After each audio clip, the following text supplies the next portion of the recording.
சுரேஷ் சீக்கிரமாக மதியம் புரிஞ்சுக்கணும்னு நினைக்கிறவங்க நம்ம வீடியோவை லைக் பண்ணிவிட்டு நம்ம சேனல் இன்னும் சப்ஸ்கிரைப் பண்ணாதவங்க சப்ஸ்கிரைப் பண்ணிக்கோங்க. எல்லாருமே பிரச்சனைலாம் முடிஞ்சு தனித்தனி ரூமில் படுத்து தூங்குனதுக்கு அப்புறமா காலையில் எழுந்திரிச்சு சுரேஷும் மதியும் நம்ம வீட்டுக்கு போகலாமா மதி அப்படின்னு சுரேஷ் தைரியத்தை வரவழைச்சிட்டு மதிக்கிட்ட கேட்குறாரு. ஓ போகலாமே, நான் ஒன்றும் இங்கே இருக்கணும்னு ஆசைப்பட்டு வரலையே அப்படிங்கிறாங்க மதி. அப்போ சுரேஷிச்சு இந்த திமிரு பேச்சு தானே ஆகாது, போகலான்னு சொல்ல வேண்டியது தானே அப்படின்னு நினச்சிக்கிட்டு, இல்லை மதி உனக்கு அங்கே வர்றதுக்கு ஓகேவான்னு கேட்குறக்காகத்தான் கேட்டேன்.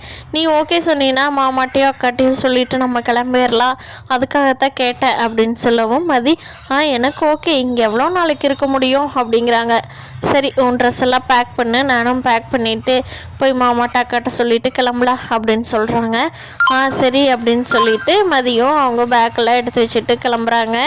அப்புறமா ரெண்டு பேருமே கிளம்பும் போதே சுரேஷ் போய் அவங்க மாமாட்ட சொல்கிறாங்க. மாமா நாங்கள் எங்கள் வீட்டுக்கே போகிறோம் மாமா அப்படின்னு.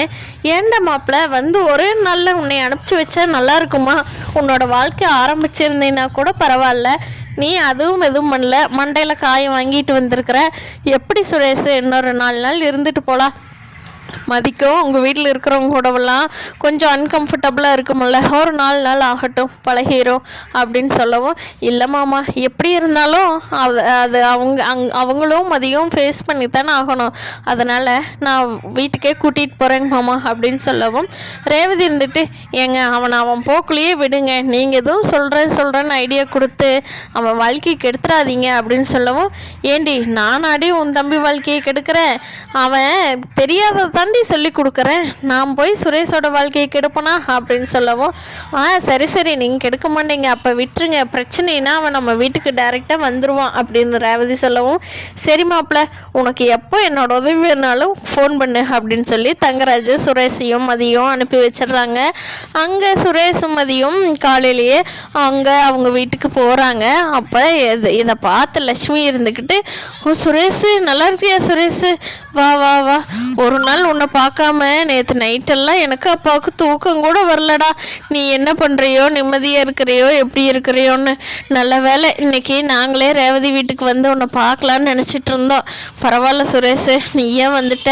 ஆமாம் மாப்பிள்ளை அனுப்பி வச்சிட்டாரா அப்படிங்க, ஆமாம்மா மாமாட்ட நான் கம்பல் பண்ணி தான் இங்கே வந்தோம் 2 பேரும் அப்படின்னு சொல்லவும், மதியை பார்த்துட்டு லக்ஷ்மி எதுவும் பேசலை.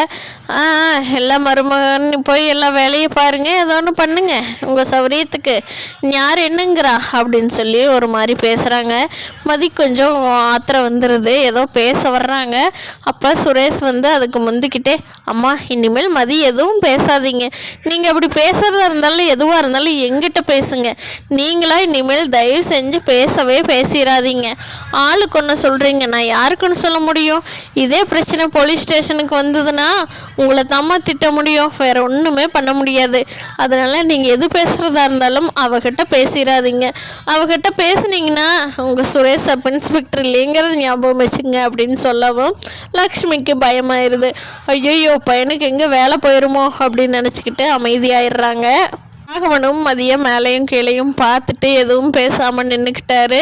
அப்போ பாக்கியராஜ் மட்டும் மதி வந்துட்டி அம்மா வாமா, அப்புறம் சரி எங்கே அங்கேயே 2-3 நாள் இருப்பீங்களோன்னு நினச்சேன், பரவாயில்லம்மா நம்ம வீட்டுக்கு வந்துட்டீங்க, அதுதாம்மா நல்லது அப்படின்னு சொல்லிட்டு, போம்மா போய் உள்ள ஃப்ரெஷ்ஷப் ஆகிட்டு இன்னைக்கு காலேஜ் இருக்கா இல்லையா அப்படின்னு பாக்கியராஜ் கேட்கவும், இருக்குங்க அப்படின்னு மதி சொல்கிறாங்க.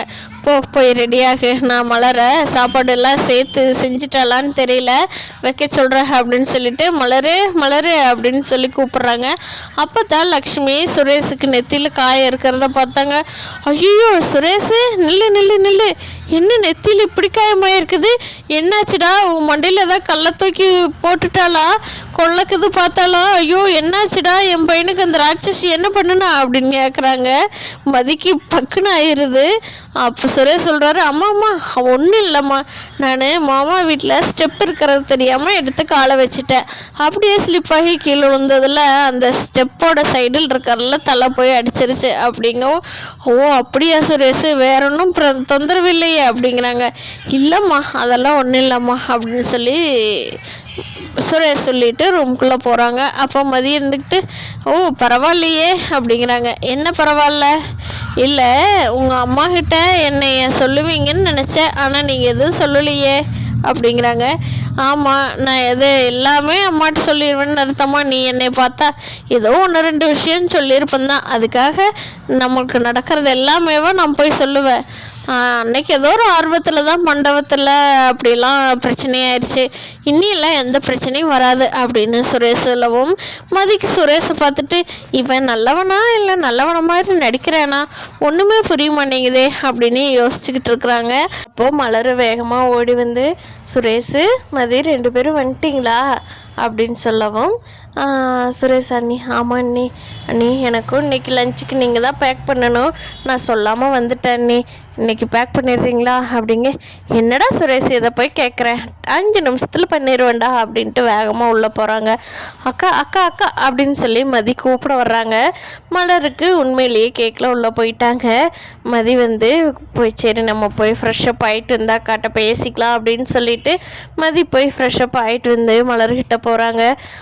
மதி சாரி மதி, நீ அன்னைக்கு பேச வந்த, நான் எதுவுமே பேசாமல் இருந்தது தப்பு தான், உனக்கு ரொம்ப கஷ்டமாக இருந்திருக்குல்ல அப்படின்னு மலர் கேட்கவும், மதி அக்கா ரொம்ப சாரிங்க்கா, ஆனால் நான் ஒரு மனசு கஷ்டம், உங்களை பார்த்தாவே எனக்கு ஒரு மாதிரி கஷ்டமாகவே இருக்கும், அதனால தான் நான் அப்படி சுயமரியாதையே இல்லாமல் இருக்கீங்கன்னு அவசரப்பட்டு சொல்லிட்டேன், என்ன மன்னிச்சிடுறீங்களா அப்படின்னு கேட்கும். சரி மதி, ஆனாலும் எனக்கு கஷ்டமாக தான் இருந்தது அப்படிங்கிறாங்க. அக்கா என்ன ரொம்ப சாரிங்க மன்னிச்சுக்கோங்கக்கா, இனிமேல் இந்த தப்பே வராது சரியா அப்படின்னு மலர்கிட்ட மதி மன்னிப்பு கேட்டுட்டு 2 பேரும் கட்டி பிடிச்சி தன்னோட அன்பை வெளிப்படுத்திக்கிறாங்க. மதி நீ இல்லாமல் இந்த வீடே நல்லா இல்லை மதி, நீ இருந்தால் தான் நல்லா இருக்குது, இனிமேல் போகாத கோவம் வந்தெல்லாம் எப்போ இங்கே இருந்துக்கோ எனக்கு துணையா அப்படிங்கிறாங்க. ஐயோ ஐயோ உங்களையோட அப்படின்னு சொல்லி மதியும் மலரும் நல்லா எப்பவும் போல் பேசிக்கிறாங்க. இதை பார்த்த பாக்கியராஜுக்கு சந்தோஷம் ஆயிடுது. அப்பாடலரும் மதியும் பிரச்சனை இல்லாமல் ஒன்று சேர்ந்துருக்காங்க. இப்போ தான் நல்ல வேலை, எங்கே நான் மலர் பேச மாட்டாளோன்னு நினச்சிட்டு இருந்தேன், பரவாயில்ல மதி கூட பேசிட்டா அப்படின்னு சொல்லிட்டு பாக்யராஜ் சுரேஷ் கிட்ட கேட்க போகிறாரு. என்ன சுரேஷ் மதியை சமாதானப்படுத்திட்டியா அப்படிங்கிறாங்க. இல்லைண்ணே எங்கே சண்டை தான் அதிகமாயிட்டே போகுது அப்படிங்கிறாங்க. நீ மதி புரிஞ்சிக்கவே மாட்டேங்கிறடா, மதி ரொம்ப நல்ல பொண்ணு, நீ சாஃப்டாக ஹேண்டில் பண்ணினா அந்த பொண்ணு சாஃப்டாக இருக்கும், நீங்கள் எல்லாரும் சேர்ந்து டெரராக பண்ணனா அந்த பொண்ணு போலீஸ் ஸ்டேஷன் போய் நிற்காம எங்கே போய் நிற்கும்டா, அது ரொம்ப நல்ல பொண்ணுடா. சுரேஷ் நீ உன்னோட கேரக்டர் மாற்ற பாருடா, நீ தான் ரஃப் அண்ட் டஃப்பாக இருக்கிற அப்படின்னு சொல்லவும், சுரேஷுக்கு அங்கே தங்கராஜ் சொல்லி கொடுத்ததும் ஞாபகத்துக்கு வருது. சரிண்ணே நான் என்னை மாற்றிக்க பார்க்குறேன், சும்மா அவள் தான் நல்லவன் நான் கெட்டவனே நீ எனக்கு அட்வைஸ் பண்ணாதானே, நான் மாற்றிக்க பார்க்குறேன்னு சொல்லிட்டேன் அப்படிங்கிறாங்க. சரிடா எனக்கு லேட்டாச்சு அப்படின்னு சொல்லிட்டு பாக்கியராஜ் கிளம்பிடுறாங்க.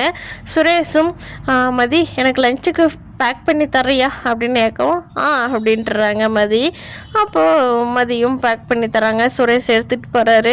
வண்டியில் போக நினைக்கிறாரு, ஆமாம் நம்ம சாஃப்டாக இருந்தால் அவளும் சாஃப்டாக தான் இருப்பா போல், நம்ம ரகடாக இருக்கிறதுனால தான் அவளும் அப்படி இருக்கா, நம்ம தான் தெரிஞ்சுக்காம அவளை தப்பாகவே ஹேண்டில் பண்ணிட்டோமோ அப்படின்னு யோசிச்சுட்டு போகிறாரு.